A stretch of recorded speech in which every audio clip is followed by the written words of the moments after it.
Hello everyone, let's get ready with me for Kali Puja. আজকের ভিডিওটা shoot করতে গিয়ে তো আমি অনেক বড় প্রবলেমে পড়ে যাই, কারণ ভিডিওটা আমি স্টার্ট করার পর থেকেই ইলেকট্রিসিটি চলে যায়। যেহেতু বাইরে এখন বৃষ্টি হচ্ছে, আর বৃষ্টি হওয়া মানে আমাদের গ্রামে তো ইলেকট্রিসিটি থাকবে না, এটা হচ্ছে কমন ব্যাপার।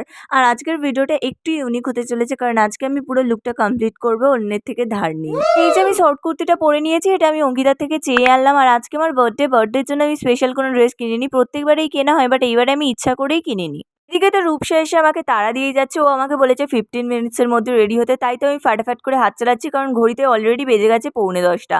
আর আমি যেসব মেকআপ প্রোডাক্টগুলো ইউজ করছি সবই আমার দিদির থেকে ধার নেওয়া। আর আজকে আমি ফার্স্ট টাইম ইউজ করলাম স্ট্রোব ক্রিম। স্ট্রোব ক্রিমটা ইউজ করার পর থেকে তো আমার স্কিনে একটা আলাদাই গ্লো চলে এসেছিল। আমি যেই সিসি ক্রিমটা অ্যাপ্লাই করলাম ওটা আমার বোনের প্রায় শেষই হয়ে গেছে। আমি ওটাকেই চিপে চিপে বার করলাম, এতটাই কিপটা। আর এই কম্প্যাক্টটা হলো অঙ্কিতার, আমি ওর থেকে নিয়ে আসলাম, কারণ আমি বেশিরভাগ জিনিস অন্যের থেকে নিয়েই কাজ চালিয়ে দিই, তাই আমার নিজের কিছুই কিনতে লাগে না। আর আজকে আমি কোনো লিপস্টিক অ্যাপ্লাই করবো না, আমি জাস্ট হালকা করে একটু লিপ বাম দিয়েছিলাম, ওটাতেই আমার লিপটা খুব সুন্দর লাগছিল।